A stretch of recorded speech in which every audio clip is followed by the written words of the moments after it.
일단 뭐 3일절에 하게 돼서 뭐 안 됐지만은 어쨌든 앞에서 이제 내가 출국하다가 못 하기도 하고 뭐 휴일에 구정에 겹치기도 하고 그러다 보니까 이렇게 됐죠.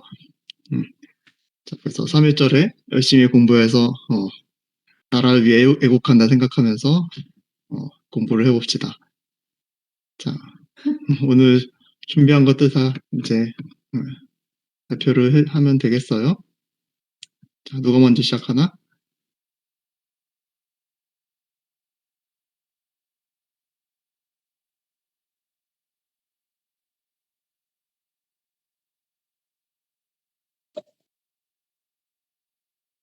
네, Evolution in Lateral Flow Based Immunoassay System에 대해서 발표를 하겠습니다. 면역 크로마토그래피라고도 불리는 횡유동 면역 에세이 LFIA는 1950년대에 들어서야 효용성을 갖추었습니다. 그러나 신속 진단이라는 개념은 수천 년 전부터 존재했습니다. 초기 고체상 신속 진단 기술의 발전에는 임신 진단이 기여했습니다. 신속 진단의 요점은 간단하고 쉽게 사용할 수 있으면서도 정확한 진단을 할 수 있어야 한다는 것입니다. 이 논문에서는 면역 크로마토그래피의 주요 구성 요소를 소개하고 이를 생산하는 기본 과정을 설명합니다. 또한 LFIA가 다방면의 시장에 보급될 수 있었던 이유와 현재 기술의 한계점, 이를 극복하기 위해서는 어떤 기술적 발전이 필요한지를 다루고 있습니다.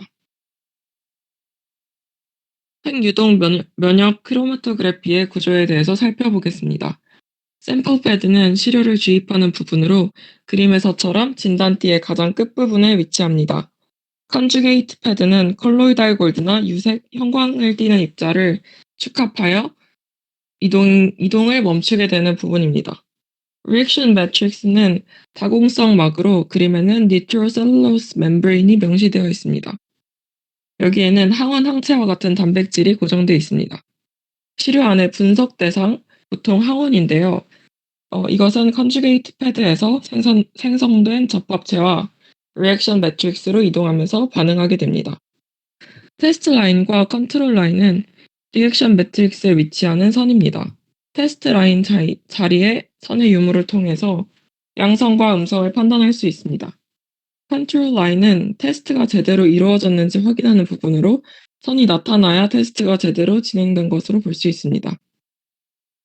윅은 과량의 시약을 흡수하는 부분입니다.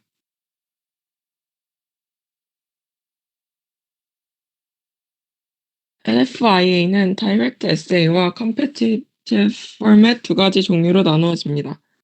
시험 결과가 두 줄인 것이 양성이면 Direct Assay, 음성이면 Competitive Format입니다. Direct Assay는 다양한 항원 결합 부위가 있는 큰 시약을 검출할 때 사용합니다. 예를 들어서 Direct Assay는 임신 진단에 사용되는 HCG와 에이즈 진단에 사용되는 HIV를 검출할 때 적용이 됩니다. 점착된 입자가 컨트롤 라인까지 이동할 수 있도록 시료와 시약이 과량이 되지 않게 해야 합니다. 컴페티티브 포맷은 항체 결합 부위가 하나만 있는 작은 입자를 검출할 때 사용합니다.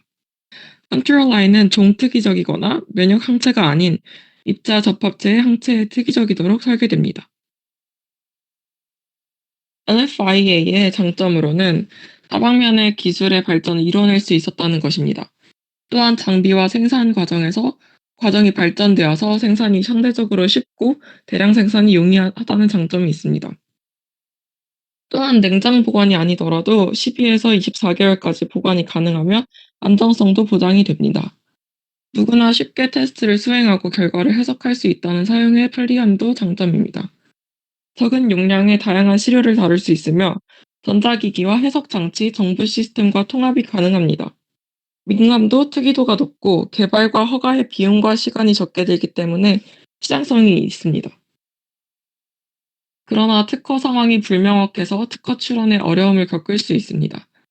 마이크로리터 수준 이하의 부피의 시료도 시험이 가능할 수 있도록 미니어처화가 필요합니다. 다중 마커의 동시 분석이 어렵기 때문에 다중화가 이루어져야 합니다.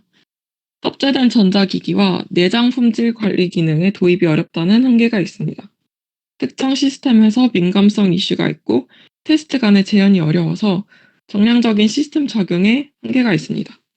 이 같은 한계점에도 불구하고 옆의 표와 같이 다양한 시장에서 널리 사용되고 있는 것을 알 수 있습니다.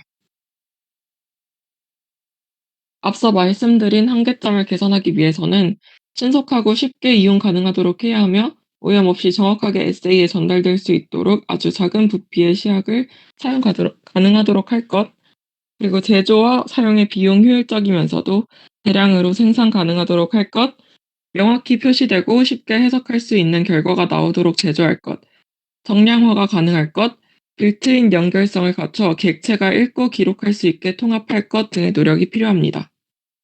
이어서 정현우 화구의 LFIA의 개발과 생산에 사용되는 재료와 공정에 대한 발표를 듣겠습니다. 들리시나요?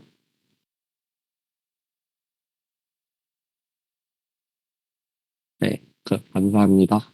그럼 지금부터 LFI를 구성하는 6개의 요소들의 재료, 특징, 고려사항에 대해 말씀드리도록 하겠습니다. 그리고 마지막에는 LFIA를 만드는 공정에 대해 간단히 이야기해드리도록 하겠습니다. 각 부분을 자세하게 설명하기 전에 다시 한번 간단하게 각 구성 요소들의 위치들을 보여드리겠습니다. 앞에서 황윤정 하우께서 설명해 주셨듯 샘플 패드의 분석을 위한 샘플이 들어옵니다. 이 샘플은 패드를 통해 간단한 처리 과정을 거치고 컨주게이트 패드로 이동합니다. 이후 컨주게이트 패드에서 분석체가 멤브레인으로 방출되면 멤브레인에 있는 테스트 라인, 컨트롤 라인에 의해 분석이 시행됩니다. 분석체의 이동은 오른쪽에 표시된 위계에 의해 수행됩니다. 이 모든 구성 요소들은 회색으로 표시된 베킹에 비춰져 있습니다. 베킹은 단순하게 기기를 사용하기 편하게 해주는 케이스, 지지대 같은 것으로 이해하면 좋을 것 같습니다. 첫 번째 구성 요소는 멤브레인 분석 영역입니다. 그림을 보시면 회색으로 표시된 베킹 바로 위에 있는 빨간색으로 표시한 영역이 멤브레인입니다. 멤브레인은 LFIA가 제대로 작동할 수 있도록 하는 가장 기초적인 역할을 수행합니다. 앞에 발표에서 보셨듯이 LFIA에는 테스트 라인과 컨트롤 라인이 존재합니다. 이 라인들에는 항체 단백질이 존재해야 합니다. 멤브레인은 이 항체들이 정확한 테스트 라인, 컨트롤 라인 위치에 결합할 수 있도록 해줍니다. 또한 동시에 항체 자체의 안정성도 유지해줍니다. 또한 컨주게이트 패드에서 컨주게이트와 샘플을 받으면 이 물질들이 반응 영역으로 잘 이동할 수 있도록 해주어야 합니다. 한국말로 컨주게이트는 접합체로 해석되며 컨주게이트 패드는 접합체 패드라고 생각하시면 되겠습니다. 이에 관한 자세한 내용은 조금 뒤 두 번째 구성 요소에서 말씀드리도록 하겠습니다. 어쨌든 최종적으로 멤브레인은 테스트 라인과 컨트롤 라인에서 정확하게 반응이 일어나도록 해주어야 합니다. 이 역할을 잘 수행하기 위해서는 멤브레인은 익세스 플루이드, 라벨, 리액턴트가 원하지 않는 결합을 하는 일이 없도록 설계해야 합니다. 익세스 플루이드는 가해준 샘플 용액, 흘러나온 접합체를 의미하고 라벨은 후에 다시 한번 이야기해드리겠습니다만 컨테스트 컨트롤 라인에서 분석 결과를 확인할 수 있게 해주는 물질을 의미합니다. 멤브레인은 테스트 라인과 컨트롤 라인에만 결과를 보는 것이 목적이기 때문에 이 원하지 않는 물질들과 멤브레인의 결합은 분석을 방해하는 요인이 될 것입니다. 멤브레인의 주 재료는 니트로셀룰로스입니다. 니트로셀룰로스는 셀룰로스의 하이드로기가 질산화물로 치환된 상태입니다. 니트로셀룰로스는 치환이 얼마나 되어 있는지에 따라 물성이 변화합니다. 이 니트로셀룰로스는 저렴한 가격, 뛰어난 모세관 흐름 특성, 높은 단백질 결합 능력, 쉬운 사용법, 다양한 흡수율 및 계면 활성제 함량의 장점을 가지고 있습니다. 높은 단백질 결합 능력은 테스트 컨트롤 라인에서 항체가 잘 결합할 수 있도록 해줄 것입니다. 계면 활성제에 관한 이야기는 조금 뒤에 말씀드리도록 하겠습니다. 그러나 이 니트로셀룰로스는 멤브레인의 이상적인 재료는 아닙니다. 재현성이 낮고 수명이 짧으며 가연성이 높고 주변 환경에 의해 변형되기가 쉽습니다. 이 문제를 극복하는 더 좋은 재료를 찾기 위해 나일론, PVDF의 도입을 시도한 회사들도 존재하긴 합니다. 그러나 니트로셀룰로스의 시장이 너무 크게 형성되어 있고 비용, 새로운 사용법을 익히는 것에 대한 거부감 등의 이유로 이 재료들은 큰 성공을 거두지는 못했습니다. LFI에서 검사가 잘 되기 위해서는 플로우 캘커릭, 즉 흐름 특성도 중요합니다. LFI에서 반응 매트릭스는 친수성이어야 하고 일관된 유동 특성을 지녀야 합니다. 그러나 아무 처리 과정도 거치지 않은 니트로셀룰로스는 소수성이기 때문에 리웨팅 에이전트를 이용하여 친수화시켜야 합니다. 이 리웨팅 에이전트로 사용되는 것이 바로 계면활성제입니다. 계면활성제로 멤브레인을 어떻게 처리하는지에 관한 공정은 제조사 브랜드별로 다르다고 하며 이 공정에는 어떤 계면활성제를 사용하는지, 얼마나 계면활성제를 넣는지, 그리고 또 어떻게 넣는지에서 차이가 나타난다고 합니다. 그러나 모든 단백질이 모든 계면활성제와 호환되는 것은 아닙니다. 그렇기 때문에 개발 과정에서 여러 멤브레인의 유형을 검사하게 됩니다. 이는 계면활성제로 처리한 후에도 항체가 제대로 작동하는지 확인하기 위한 과정입니다. 니트로셀룰로스 멤브레인의 흐름 특성은 시간이 지나면 변화하게 됩니다. 이는 멤브레인이 건조되면서 나타나게 되는데 이는 마른 스펀지를 생각하면 이해하기가 좋습니다. 스펀지가 말라서 물이 없어지면 스펀지의 기공도 무너져서 유체를 흡수하는 능력이 저하됩니다. 멤브레인 역시 마르게 되면 일정한 유동 특성이 사라지게 됩니다. 이렇게 유동 특성이 일정하지 않게 되면 이는 잘못된 양성 판정, 즉 위양성 결과를 나타내는 원인이 될 수 있습니다. LFIA가 제대로 된 성능을 내기 위해서는 샘플이 일정한 속도로 흘러들어와야 합니다. 그리고 샘플의 반응물이 멤브레인에 고정되어 있는 컨트롤 라인, 테스트 라인의 항체와 결합해야 합니다. 이 논문에 이뮤노지컬리 액티브 프로틴이라는 말이 나오는데 여기서는 항체를 의미한다고 생각하시면 되겠습니다. 결과적으로 테스트 라인과 컨트롤 라인은 멤브레인에 위치하고 있기 때문에 멤브레인의 단백질 결합 능력, 단백질과의 상호작용, 단백질 결합 과정의 동력학은 LFI의 민감도를 결정하는 요소가 됩니다. 여기서 단백질과 니트로셀룰로스 멤브레인의 결합 과정 모델에 대해 간단히 말씀드리겠습니다.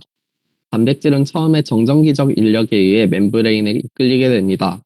이렇게 끌려온 단백질은 하이드로포빅, 하이드로젠 본드를 통해 장기적으로 결합될 수 있습니다.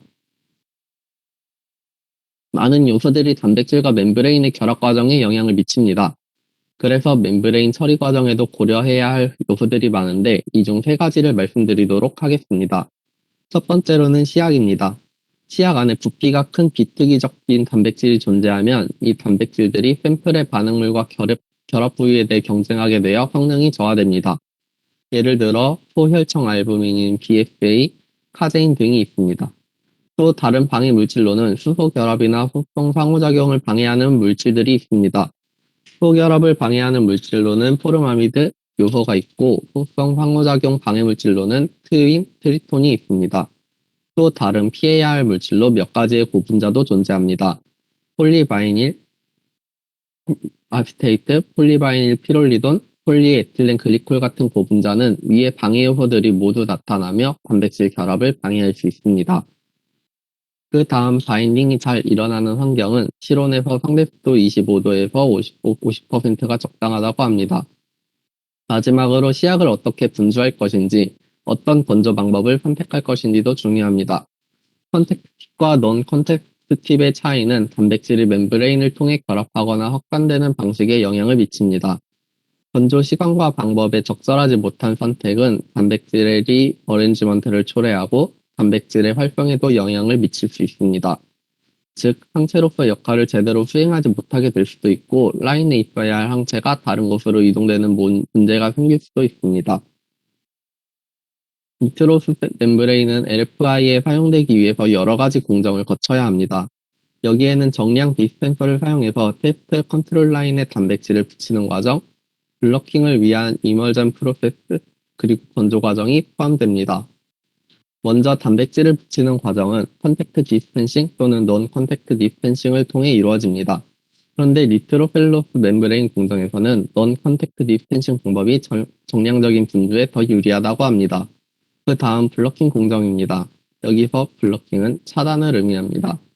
차단은 항체 단백질이나 표시된 접합체가 멤브레인에 잘못 결합되는 것을 막는 것을 말합니다. 이 외에도 블러킹은 멤브레인의 수화 유지, 위킹 속도 조절, 단백질 안정화 등의 기능을 수행합니다. 블러킹 공정은 이멀전 프로세스를 통해 이루어지며 이는 말 그대로 멤브레인을 용액 안에 담그는 것을 말합니다. 이 용액에는 단백질, 계면활성제, 고분자가 들어있습니다. LFI의 성능을 최적으로 유지하기 위해서는 블러킹 공정은 신중하게 제어되어야 합니다.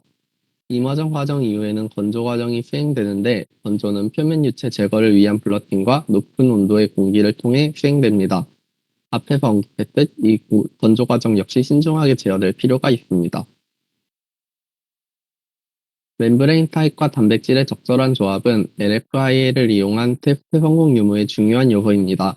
앞에서 니트로셀룰로스 멤브레인을 계면을 상대로 어떻게 처리하느냐에 따라 멤브레인의 특성이 변화한다고 말씀드렸습니다.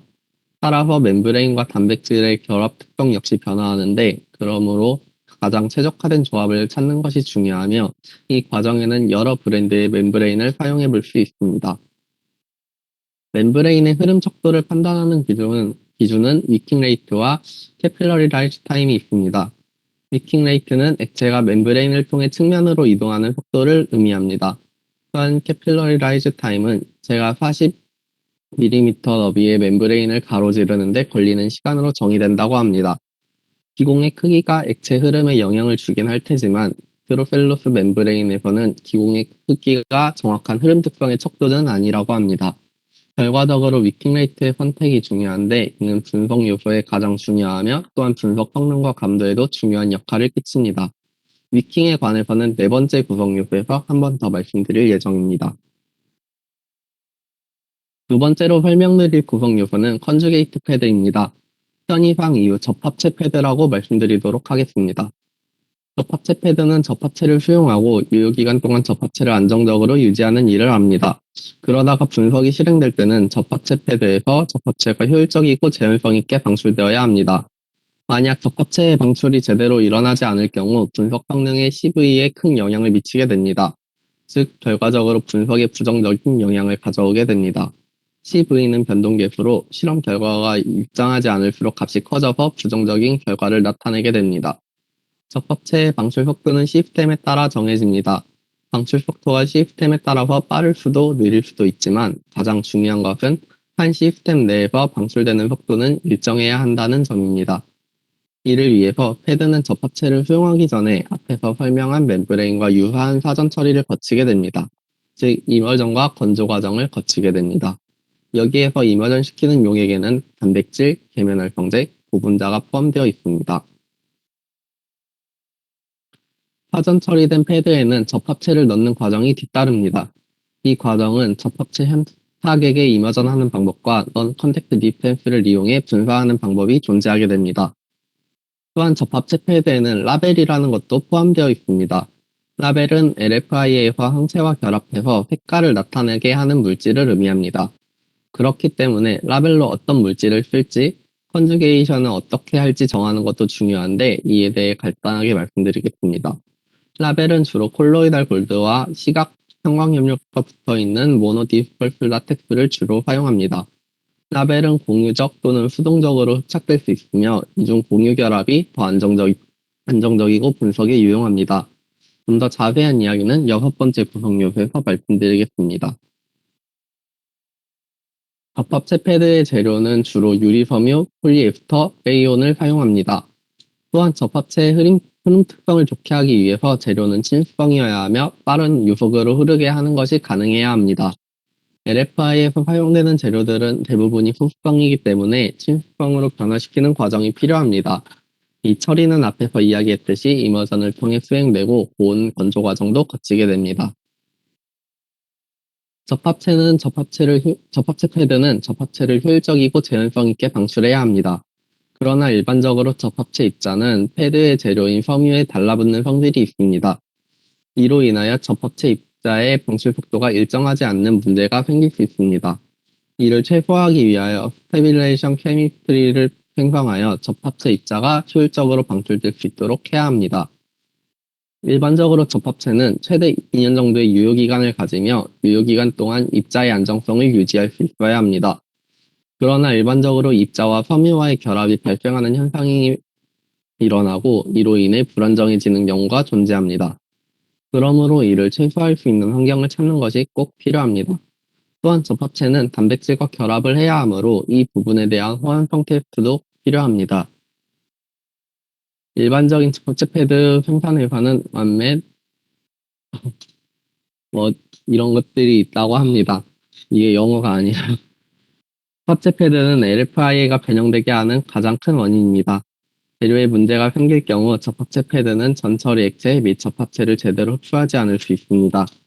또한 접합체를 불안정화시키며 방출을 제대로 할 수 없게 하는 경우도 있습니다.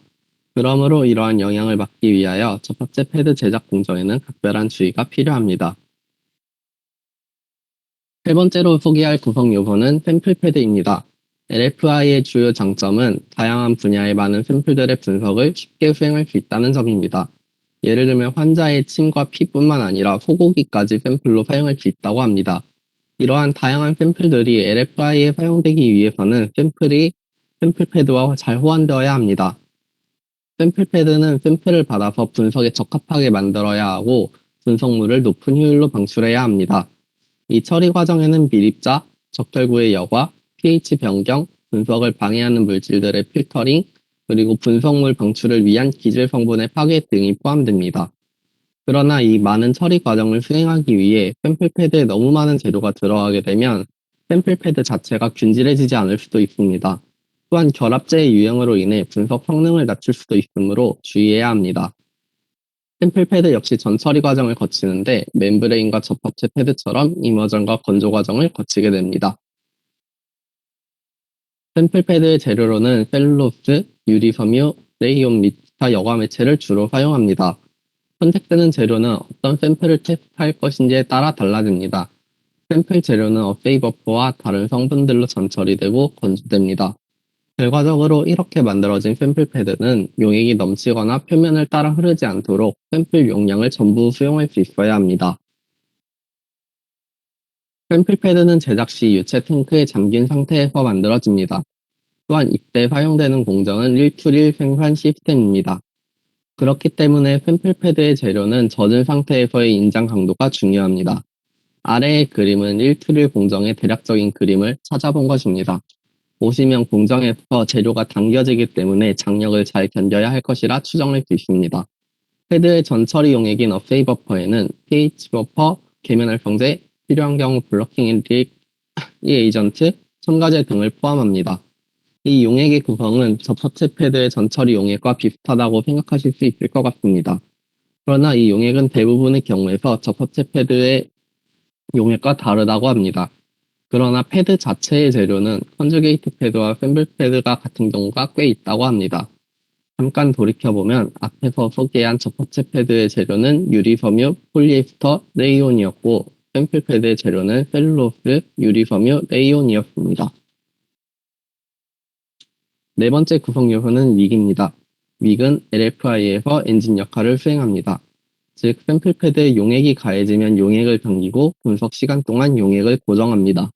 만약 이렇게 당겨진 액체가 제대로 유지되지 않고 재방출이 일어나서 거꾸로 흐르는 문제가 생기면 위양성이 발생할 수도 있습니다. 윅의 주 재료는 하이덴시티 셀룰로스입니다. 또한 윅의 재료는 롤스톡에서 인장 강도와 가용성이 고려되어야 합니다. 다섯 번째 구성 요소는 베킹 매테리얼입니다. 그림에서는 회색으로 되어 있는 판 부분에 위치합니다. 위에서 이야기한 멤브레인, 접합체 패드, 샘플 패드, 윅은 베킹 매테리얼 위에 올라가게 됩니다. 여기서 베킹 매테리얼은 구성 요소들을 제자리에 고정하기 위해 감압 접착제로 코팅되어 있습니다. 이렇게 쌓인 구성 요소들은 리지디티가 높아져 튼튼해지고 사용도 간단하게 할 수 있습니다. 일반적인 재료로는 폴리스티렌 또는 하이테크 접착제로 코팅된 플라스틱을 사용합니다. 스트립의 균일한 샘플 전개, 분석에 소요되는 시간, 전개된 라인의 위치는 분석의 중요한 요소로 작용합니다. 이 요인들은 구성 요소들이 베킹에 어떻게 쌓이느냐에 따라 영향을 받습니다. 그러므로 구성 요소들을 베킹에 위치시킬 때 자동화 시스템을 사용하여 정밀도를 높여야 합니다. 그래야 분석이 일관되게 수행되는 모습을 볼 수 있을 것입니다. 또한 베킹 매테리얼의 접착제는 미디움텍을 사용하는데 이는 접착제가 스트립의 다른 구성 요소들로 흐르는 문제가 생길 수 있기 때문입니다. 마지막 구성 요소는 라벨입니다. 라벨은 검출을 위해 필요한 시약입니다. 라벨은 분석 전에는 접합체 패드에서 항체와 붙어 있습니다. 이후 분석이 시향되어 테스트 라인 컨트롤 라인에 붙게 되면 색을 나타나게 됩니다. 라벨의 재료는 콜로이달 골드와 모노디폴트 라텍스입니다. 이 중 라텍스는 시각, 형광 염료뿐만 아니라 자성 성분 등을 이용해 다양한 검출 시약으로 사용할 수도 있습니다. 검출 시약으로 무슨 재료를 사용할지는 크게 5가지 요인에 결정됩니다. 첫 번째로는 단백질의 공유결합 부착 필요 유무입니다. 공유결합은 오직 액티브 라텍스 파티클에만 가능하며 콜로이달 골드는 일반적으로 패시브 어플션을 통해 이루어집니다. 두 번째로는 원하는 분석이 정량 분석인지 정성 분석인지입니다. LFI에는 주로 정성 분석만을 하는 것이 일반적인 목적입니다. 그래서 만약 정량 분석을 하려고 하면 추가적인 고려 사항이 많은데 이는 이 논문에서 다루는 영역은 벗어나는 것이므로 넘어가도록 하겠습니다. 또한 검출기기의 유무도 재료 선택에 영향을 주는데 이 경우에는 콜로이달 골드, 컬러드, 플루오리센트 라텍스, 파라마그네틱 라텍스 등 여러 가지 라벨을 사용할 수 있게 됩니다. 세 번째는 멀티플렉스 어세이인지 아닌지입니다. 멀티플렉스는 한 번에 여러 종류의 병원균을 테스트하는 것을 의미합니다. 이 경우 여러 가지 물질을 한 번에 검출해야 하기 때문에 서로 다른 색상의 여러 줄을 통해 각 성분들의 검출 유무를 확인할 필요가 있습니다. 그러므로 이 경우에는 유색 라텍스 입자만이 라벨로 사용될 수 있을 것입니다. 네 번째는 요구되는 센시티비티입니다. 콜로이달 골드에 쓰이는 금 입자는 크기가 20에서 40나노미터로 작기 때문에 민감도가 더 높고 높은 패킹 밀도도 달성 가능합니다. 참고로 라텍스 입자는 보통 100에서 300나노미터의 크기를 가진다고 합니다. 또한 금은 컬러드 라텍스보다 더 높은 색상 농도를 가져 샘플의 분석물이 많지 않아도 검출을 더 잘 해낼 수 있습니다. 라텍스 입자가 상대적으로 감도가 떨어지기는 하지만 다양한 색으로 만들 수 있다는 장점이 분명 존재합니다. LFI의 멤브레인은 흰색이기 때문에 라텍스 입자를 진한 파란색 같은 어두운 염료를 사용한다면 검출 결과를 더 직관적으로 확인할 수 있을 것입니다. 추가적으로 리더를 사용하여 형광 입자 또는 상자성 입자를 사용하면 센시티비티를 더 높일 수 있다고 합니다. 다섯 번째 고려사항은 생산 공정의 비용입니다.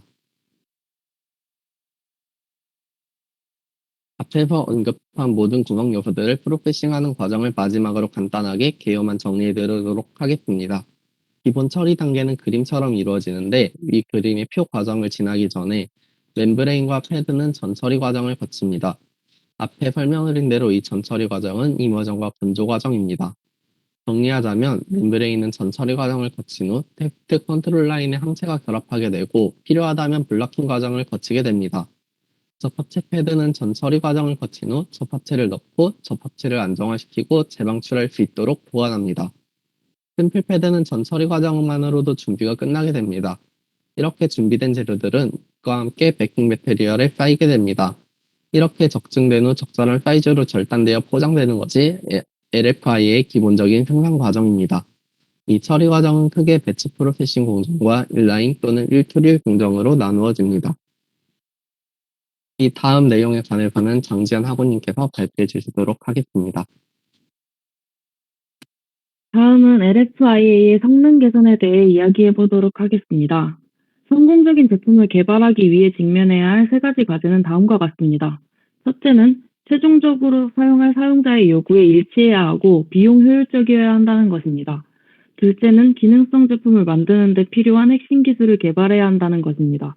마지막으로 핵심 기술에 대한 적절한 시장 응용 프로그램을 선택해야 한다는 것입니다. 핵심 분석 기술을 기반으로 한 성능의 개선에서 더 나은 시장 침투를 달성하기 위한 기술적 핵심은 테스트 간 변화와 감도의 개선이라는 것이 사용자와 개발자 모두의 견해입니다. 감도의 개선은 또한 더 큰 임상 면역 분석 시스템 및 PCR과 같은 영역에서 분석 시스템을 적용할 수 있게 합니다. 감도에는 2가지 주요 정의가 있습니다. 첫 번째는 단위 리간드당 반응입니다. 이것은 용량 반응 곡선의 기울기이며 주로 정량 분석에 적용할 수 있습니다. 두 번째는 0이 아닌 리간드 신뢰도의 가장 낮은 수준입니다.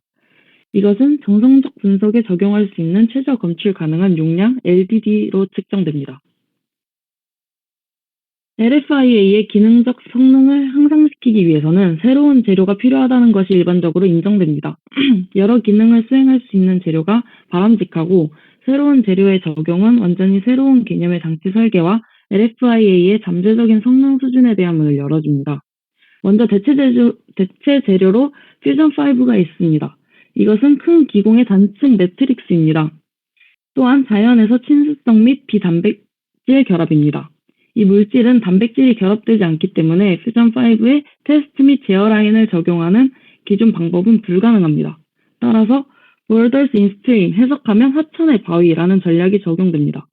약 2 마이크로미터의 대직경 비즈는 특정 단백질에 결합하는 데 사용되며 물질의 적절한 위치에 분배됩니다. 이 위치에서 대형 비즈가 고정되어 테스트 및 제어 라인 영역을 형성합니다. 테스트 샘플과 단백질 접합체가 볼더를 지나갈 때 해당 위치에서 결합 및 신호 형성이 발생합니다. 이 시스템의 오픈포어 특성은 분석이 매우 빠르게 실행될 수 있음을 의미하며 긍정적인 효과와 부정적인 영향을 모두 줍니다. 속도 또는 반응 시간은 RFIA에 중요할 수 있지만 많은 경우 민감도와 반비례할 수도 있습니다. 다음 대체 재료로는 캐스트 칩이 있습니다. 플라스틱 슬라이드에 고도로 정렬된 미세기둥 배열로 구성된 분석 기판으로 이 미세기둥은 덱스트란에 의해 친수화되어 유로에서 시로 및 치약의 모세관 흐름을 유도하는 역할을 합니다. 기둥은 또한 테스트 및 제어 라인에서 캡처 리간드의 부착을 위한 생체 적합성 표면을 제공합니다. 물질 자체는 매우 안정적이며 장기간 안정적인 조건에서 단백질을 유지합니다. 이 시스템의 광범위한 적용 가능성에 대한 한 가지 문제는 니트로셀룰로스에 비해 높은 비용입니다.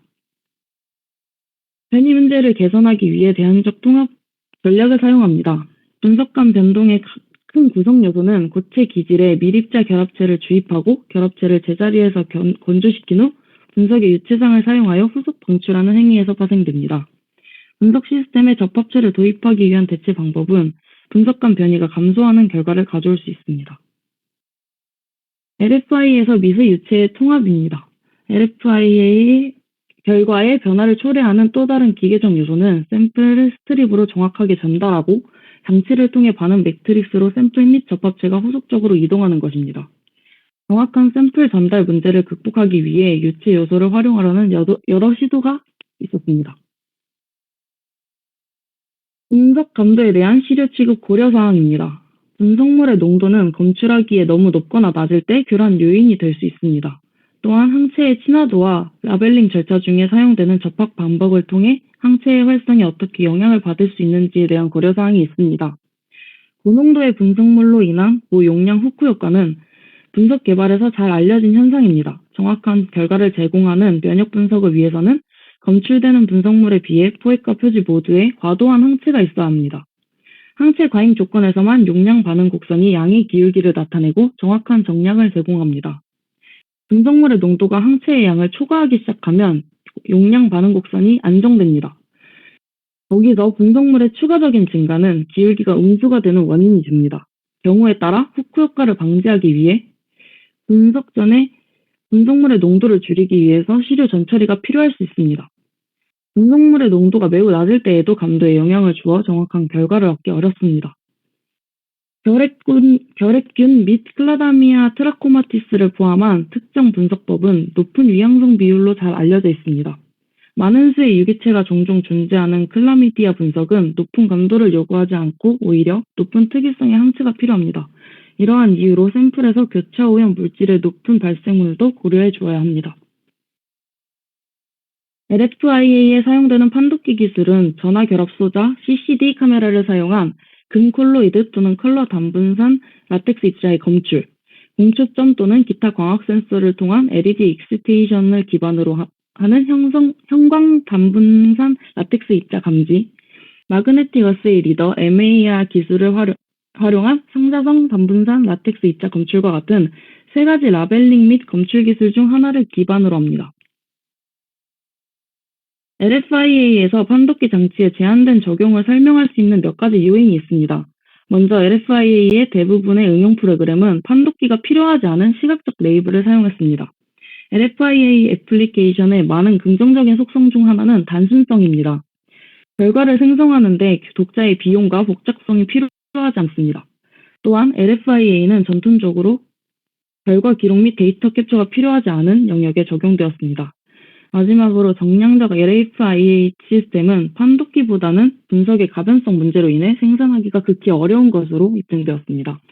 단기에서 중기적으로 정량 분석 개발의 복잡성과 비용을 크게 줄이는 방향으로 개발을 계속 추진할 것으로 예상됩니다. LFIA를 위한 판독기 설계 시 고려사항이 있습니다. 비용 유지 보수 및 교정, 통신과 연결, 처리량, 감독, 설치 공간 및 휴대성 등을 고려하여 설계하여야 합니다. 차세대 애플리케이션을 위한 새로운 라벨 및 리더 시스템의 예로 먼저 Up Converting Passport Technology UPT가 있습니다. UPT는 적외선을 흡수하고 가시광선을 방출할 수 있는 란타넘족 함유 초미세 세라믹 입자를 기반으로 합니다. 이는 생물학적 매트릭스가 상향 변환되지 않는다는 장점이 있습니다. 또한 입자는 광포벽하지 않으며 헤모글로빈과 같은 일반적인 분석 간섭 물질에 대해 불활성입니다. 다음으로 퀀텀 닷이 있습니다. 셀레늄 또는 텔루륨과 혼합된 수백에서 수천 개의 카드뮴 원자를 포함하는 10에서 20나노미터 크기의 결정으로 재료의 광학 특성을 개선하기 위해 추가 반도체 쉘 황화 아연으로 코팅되어 있습니다. 나노 결정의 크기는 장파장 UV 램프로 익사이티드 될 때 달성되는 익시테이션의 색상을 결정합니다. 다른 크기의 입자와 접합이 분석 시스템의 레이블로 사용될 때, 단일 파장을 사용하여 익사이티드 될 때 멀티플렉스 분석이 생성됩니다. 마지막 예로 SERS 태그가 있습니다. 실리카 코팅된 표면 강화 라만 산란 SERS 활성 금속 나노 입자를 바이오 컨주게이트의 라벨로 활용하는 나노플렉스 바이오마커 검출 시스템으로 나노플렉스 입자는 단일 익시테이션 주파수에서 여러 개의 익시테이션 파장을 생성하는 능력을 자랑하므로 다중 분석에 사용할 수 있습니다. 결론입니다. LFAI는 빠르게 발전하고 있습니다. 시장 요구에 따른 새로운 접근 방식은 성능과 유틸리티를 다양한 새로운 응용 분야에 대한 개선으로 이끌고 있습니다. 새로운 판독, 라벨링, 샘플 처리 및 장치 설계가 통합됨에 따라 시스템 개발 및 제조에 대한 새로운 접근 방식이 필요합니다. 차세대 분석법의 개발은 기존의 경우와는 다른 보다 다문학적인 접근 방식을 필요로 합니다. 강력하고 단순한 판독 기술, 새로운 재료, 올바른 라벨, 수정된 장치 설계 및 적절한 제조 전략과 함께 잘 선택된 시장 영역에서 LFIA를 신중하게 적용하면 광범위한 응용 분야에서 이 기술을 수용할 수 있습니다. 설계 및 성능의 지속적인 개선과 진화를 통해 LFIA는 완전히 새로운 패러다임을 생성할 가능성이 있는 방식으로 적용될 수 있으며 향후 오랫동안 시장에 적용될 것입니다. 이상으로 첫 번째 논문에 대해 마치고 두 번째 논문으로 발표 넘기도록 하겠습니다. 네, 두 번째 논문 이어서 발표하겠습니다. Development and application of a colloidal gold test strip for the rapid detection of the infectious laryngotracheitis virus. 이 논문에서 infectious laryngotracheitis virus는 ILTV라고 줄여서 말을 할 건데요. 이 바이러스는 헤르페스 바이러스의 일종으로 이중가닥 DNA 유전체를 가집니다. ILTV는 가금류 업계에 치명적이었고 이는 큰 경제적 손실로 이어졌습니다. 이에 따라 ILTV의 감염 여부를 진단할 수 있는 간단하고 신속한 방법의 개발이 필요했습니다. 기존 방식인 바이러스 아이솔레이션과 혈청학적 검사는 번거롭고 시간이 많이 소요됐으며 낮은 민감도를 보였습니다. PCR 기반의 진단은 단순하고 민감도가 높았지만 비싼 기구들과 비교적 정교한 실험실을 필요로 하는 만큼 현장 진료와 직관적인 판단에 부합하지 않았습니다. 반면 콜로이달 골드 테스트 스트립 방법은 기구 의존성이 적으면서도 신속하고 신뢰할 수 있는 결과를 얻을 수 있어서 특히 저개발국에 매우 적합하고 유용한 진단 방법입니다. ILTV GJ 단백질의 저항성을 갖는 단일 클론 항체 준비에 대해서 살펴보겠습니다. ILTV 원강 스트레인은 특정 병원체 부재 SPF 닭의 배아에서 전파되었고 바이러스 입자는 설탕의 밀도 구배를 이용해서 정제합니다. ILTV 원강 스트레인의 GJ 유전자의 고항원성 부분은 프라이머상 GJF와 GJR을 이용해서 증폭하고 원핵생물 발현 벡터 PT 수모로 변형된 후 대장균의 히스 GJ 융합 단백질로 재조합되어서 발현되고 정제됩니다. ILTV 원강 스트레인에 정제된 바이러스 항원은 에멀전으로 만들고 이를 이용해서 특정 병원체 부재인 생후 육주된 암컷 알비노 생쥐를 마리당 대략 100 마이크로그램으로 면역화합니다. 80 마이크로그램의 정제된 바이러스 항원을 같은 방식으로 mR전화해서 2주 간격으로 2번의 부스터샷을 주입합니다. 일주 후에 마지막으로 80 마이크로그램의 면역 부스터를 접종합니다. 면역화된 쥐와 접합된 sp255 골수종 세포에서 PEG1450이 존재하는 로그 페이스 동안 비장세포를 획득합니다. 제조합 GJ 기반 인다이렉트 엘라이자를 통해 서브클로닝을 위해서 단일 클론 항체를 분비하는 하이브리도마스 세포를 융합해서 만든 접종세포, 이것을 선별합니다. 마우스 사이트 메서드는 먼저 쥐의 sp2 세포와 골수종 세포를 접합해서 하이브리도마스, 즉 융합세포를 만들게 됩니다. 분리정제 과정을 거쳐서 단일 클론 항체를 획득합니다. 이 과정 중 분리정제 과정에 대해서 구체적으로 살펴보겠습니다. 인다이렉트 엘라이자를 통해서 단일 클론의 항체가를 결정할 수 있게 됩니다. 하이브리도마스와 복강액의 상등액은 1대 1000에서 1대 12만 8천 비율로 희석됩니다. 양성 대조군으로는 ILTV 완강 스트레인의 전체 바이러스 항원에 1대 12800으로 희석된 상등액이 쓰이고, 음성 대조군으로는 sp2 골수종 세포 배양과 감염되지 않은 복강액을 사용합니다. 웨스턴 블로팅으로 정제된 항 GJ 단일 클론 항체를 분석한 후 정제된 전체 바이러스 항체는 12%의 SDS 페이지를 거쳐서 폴리바이닐 라이든 다이플로라이드 막으로 이동하게 됩니다. 이 막을 2시간 동안 섭씨 37도에서 5%의 무지방 우유와 0.05%의 이온성 계면 활성제인 트윈20를 포함한 TBS 버퍼로 막아둡니다. 위 조건에서 우유를 제외한 트윈20가 TBS 용액으로 3번 씻어낸 다음 섭씨 37도에서 1시간 동안 정제된 항 GJ 단일 클론 항체로 인큐베이트합니다. 같은 방법으로 다시 3번 씻어낸 후 1대 5만으로 희석된 염소 안티마우스 IgG에 인큐베이트하고 HRP에서 섭씨 37도 1시간 더 인큐베이트합니다. 다이아미노 벤자이딘의 발색 반응을 전개해서 확인합니다. 다음으로 어떻게 콜로이달 골드 테스트 스트립에 최적화를 하는지 살펴보겠습니다. 콜로이달 골드의 직경은 20나노미터로 트라이소듐 시트레이트 리덕션 메소드에 의해서 만들어집니다. 이 방법은 다음과 같이 금이 트라이소듐 시트레이트과 반응하여서 큰 입자로 뭉치게 되는 과정입니다. 콜로이달 골드 유체의 pH를 K2CO3 0.2 몰/리터가 첨가된 상태에서 다음 pH 범위에 대해 측정했습니다. 1번부터 7번까지 각각 pH 6.5, 7.0, 7.5, 8.0, 8.5, 9.0, 9.5에 해당합니다. 콜로이달 골드 유체에 50 마이크로리터의 단일 클론 항체 2D4, 1D7을 1mg/ml씩 각각 섞고 상온에 20분 방치한 다음 10% NaCl 100 마이크로리터 수용액을 첨가하고 나서 상온에 60분간 방치합니다. 최적 pH는 붉은색을 띠는 것 중 가장 낮은 pH 값이 됩니다. 다양한 양의 ILTV 단일 클론 항체 2D4, 1D7을 콜로이달 골드 유체 1ml에 첨가한 다음 10%의 효혈청 알부민 BSA 2ml를 첨가하여 최종 농도를 0.4%로 만듭니다. 접합에 사용된 단일 클론 항체의 최적화된 양은 최소양의 120에서 130%에 해당하게 됩니다.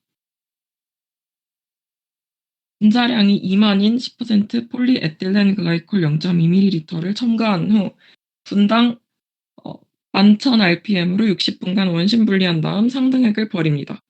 침전물은 2ml 희석제 트레알로스 1%, 소혈청 알부민 0.5%, 스윈20 0.1%를 이용해서 재부유시킨 후 0.22 마이크로미터 필터로 여과합니다.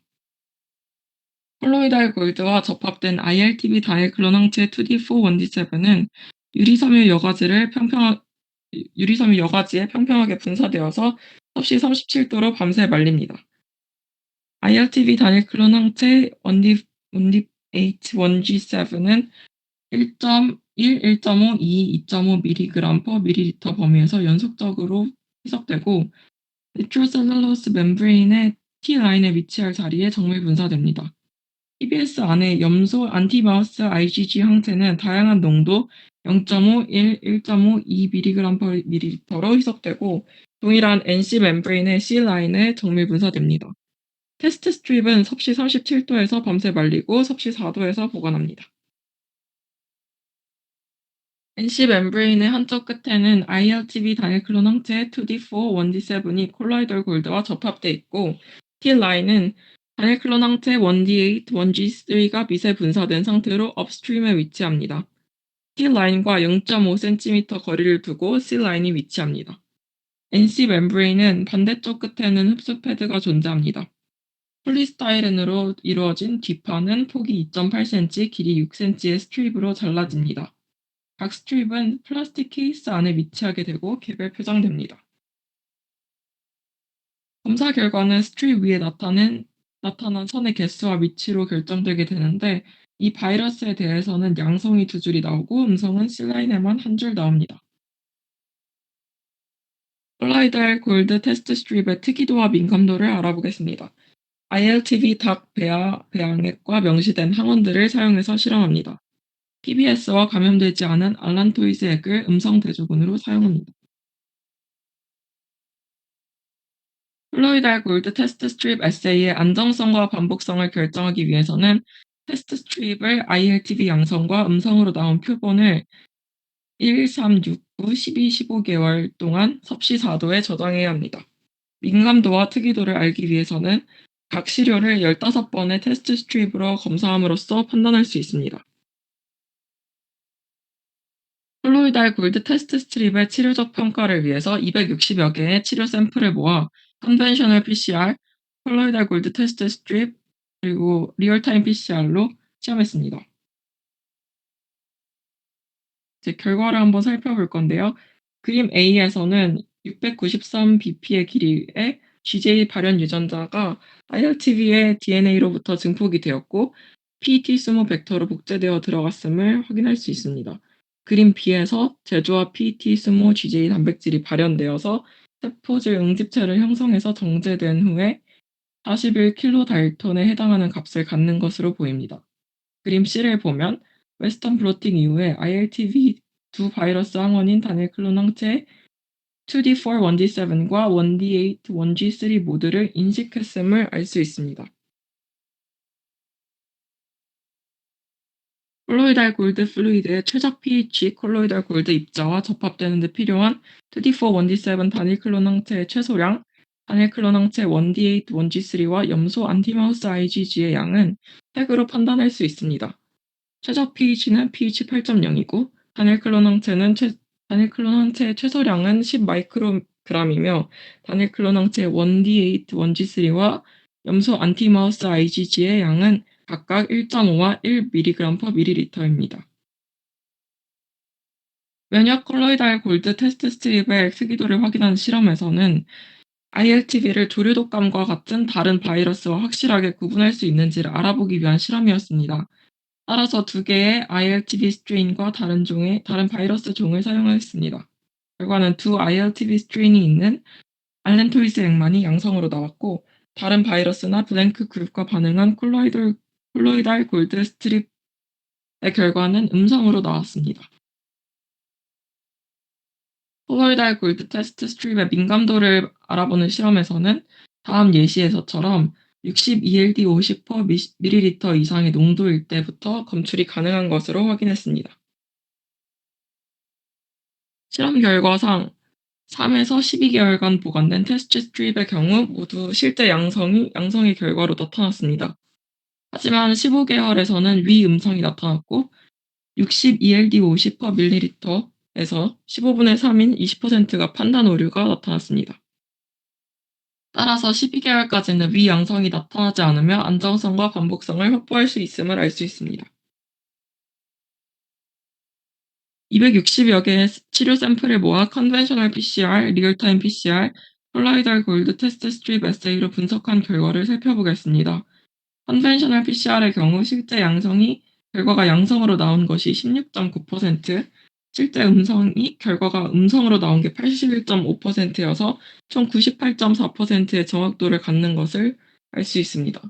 리얼타임 PCR의 경우 실제 결과가 양성으로 나온 게 18.1%, 실제 결과가 음성으로 나온 것이 81.5%여서 정확도는 99.6%인 것을 확인할 수 있었습니다. 콜로이달 골드 테스트 스트립 에세이는 컨벤셔널 PCR보다 높은 민감도를 갖고 리얼타임 PCR과 거의 유사한 민감도를 갖는 것으로 나타났습니다. 따라서 콜로이달 골드 테스트 스트립 에세이는 리얼타임 PCR과 유사한 민감도를 가지면서 15분 안에 검사 결과를 확인할 수 있고 현장 진료에도 용이하므로 ILTV의 피해를 최소화하는 데 유용하게 활용할 수 있을 것으로 보입니다. 이상 저희 조의 발표를 마치겠습니다. 감사합니다.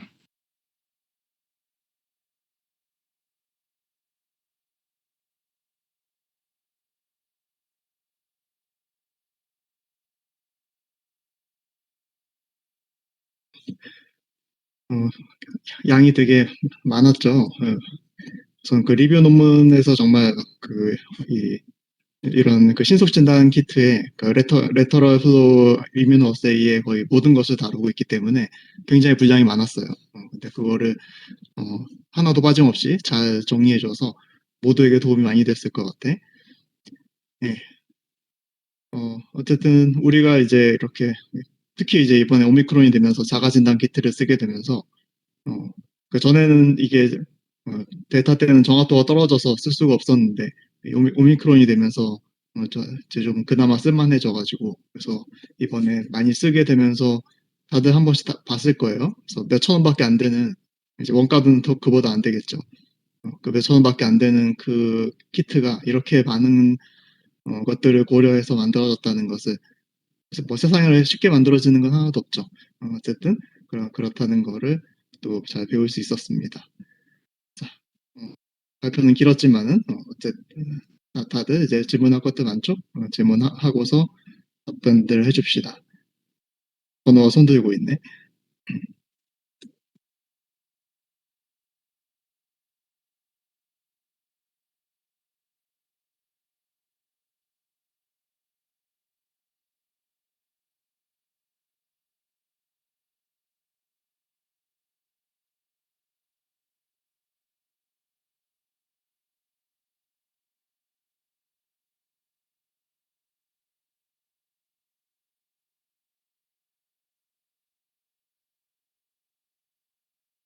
정근우님 질문에 답변 드리겠습니다. 논문에 나온 거는 이제 베킹에만 접합체 처리를 해서 그 위에 구성 요소들을 붙이는 걸로 나와 있었고요. 아, 그 구성 요소들끼리 따로 접합체 처리를 안 하는 이유는 하게 되면은 뭐 흐름에 문제가 생긴다던가 구성 요소가 그 안에 들어있는 접합체나 항체 같은 것에 문제가 생긴다던가 하는 그런 게 발생할 수 있어가지고 굳이 그렇게 안 하고 그냥 베킹에만 붙여서 고정시킨 게 아닐까 생각합니다.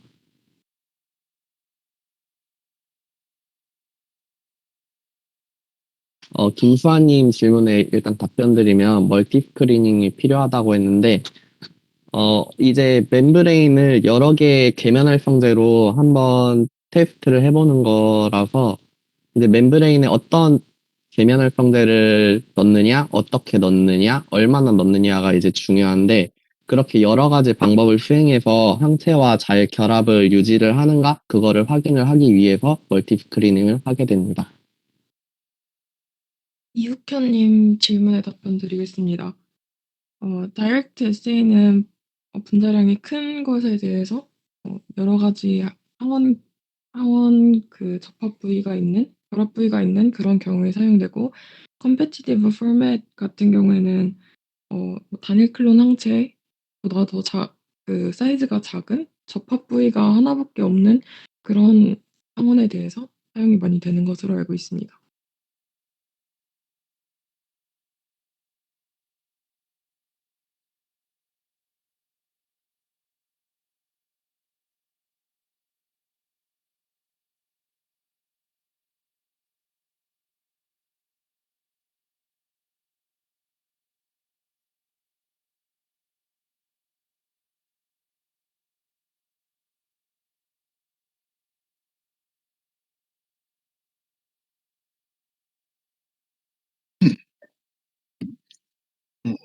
발표도 빠짐없이 잘해줬는데 답변도 너무 잘해줘가지고 더 할 말이 없네. 근데 너무 다 잘 알려줘가지고 별 질문할 게 없나 보지? 진단키트 쓰면서 뭐 궁금한 거 없었어?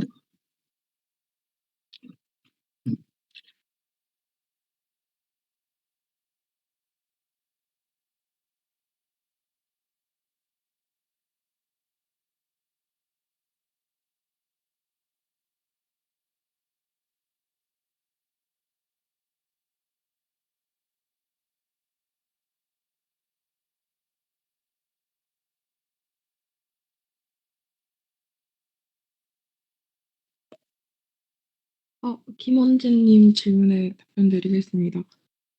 병아리 그 배아에서 9에서 11주 된 그 닭 배아에서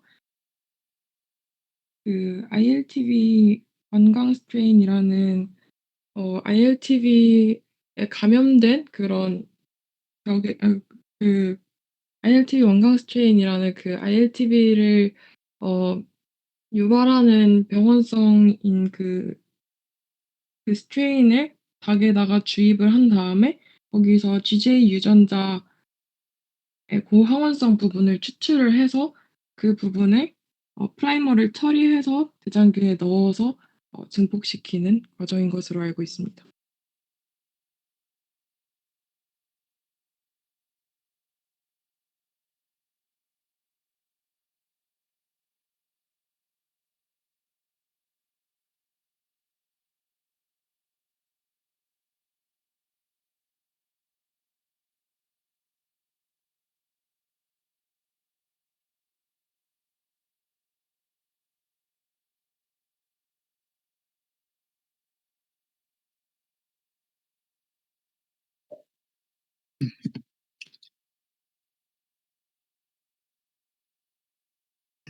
뭐 이제 휴일이고 하니까 다들 또 발표도 길고 해서 다들 힘들었을 것 같아요. 뭐 하여튼 뭐 궁금한 게 없으면은 뭐 이 정도로 하고 방학 동안에 다들 이제 공부하느라고 수고 많았고 그래도 뭐 이제 자기 조만 한번 준비를 하면은 이제 다른 친구들 준비한 거 보면서 같이 공부를 할 수 있으니까 다들 이제 꼭 자기 주제가 아니더라도 여러 가지로 도움이 되는 것들이 많았으리 생각이 돼요. 특히 이제 오늘 배운 것 같은 이런 레트로 플로우 어세이 같은 경우에는 정말 아까 누구 발표 부분이었지? 어쨌든 뭐 앞으로의 전망 뭐 이런 얘기에서 앞으로 계속해서 크게 쓰일 것이다. 그러니까 적용 분야가 무궁무진하다 이렇게 나왔듯이 적용 분야가 정말 무궁무진합니다. 물론 이제 정량 분석도 안 되고 민감도도 떨어지고 이런 문제가 있지만은 가장 중요한 장점, 싸다는 장점이 있죠. 싸고 빠르다. 이 장점 때문에 안 쓸 수가 없어요. 웬만하면 이걸 쓰려고 처음에 해야 돼. 너무 싸기 때문에 이제 신기술 같은 것들이 적용이 안 되는 그런 문제가 있는데 어쨌든 지금 그 나이트로셀룰로스만 가지고서도 어느 정도 성능이 나오기 때문에 굳이 그렇게 비싼 것들을 적용하지 않으려고 하고 또 그걸 적용하면은 더 이상 PCR이나 이런 다른 그 진단에 비해서 장점이 없어지기 때문에 그래서 또 발전이 정체되는 그런 아이러니한 문제가 있기는 해요. 어쨌든 저 굉장히 쓸 데가 많고 그래서 사실 제가 처음 사회에 첫 발을 내딛었을 때 만들었던 개발했던 제품이기도 해요. 그런데 그게 그 뒤로 이제 10수년이 지나가지고서도 계속해서 쓰이고 또 이번 기회에 또 똑같이 쓰이고 할 정도로 이제 굉장히 한번 배워두면 이렇게 몇십 년 쓸 수 있는 그런 기술이기도 합니다. 자, 그래서 이제 우리 세미나를 통해서 다들 한 번씩 공부를 해봤고 이제 학기를 이제 들어가면서 나는 없지만 여러분들은 이제 창설을 하면서 아마 처음에 설계 제안서 내라고 할 거고 이제 창설 수업 들으면서 그 일정을 주겠지만은 설계 제안서 내고 뭐 포스터 발표 준비해야 되고 또 뭐 중간 보고서 이런 거 내야 되고 그래요.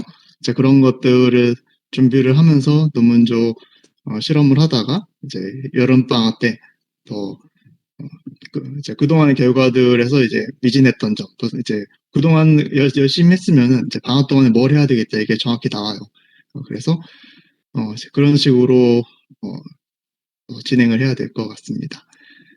자, 우선은 이제 학기를 준비하고서 학기 중에 계속 이제 조교님들 그 지도에 따라 가지고 잘 진행해 가시길 바래요. 자, 오늘 뭐 휴일에 수고했고 다음 또 이런 세미나 같은 일이 있을 때 또 소집할 때 또 보도록 합시다. 네, 오후 잘 보내세요.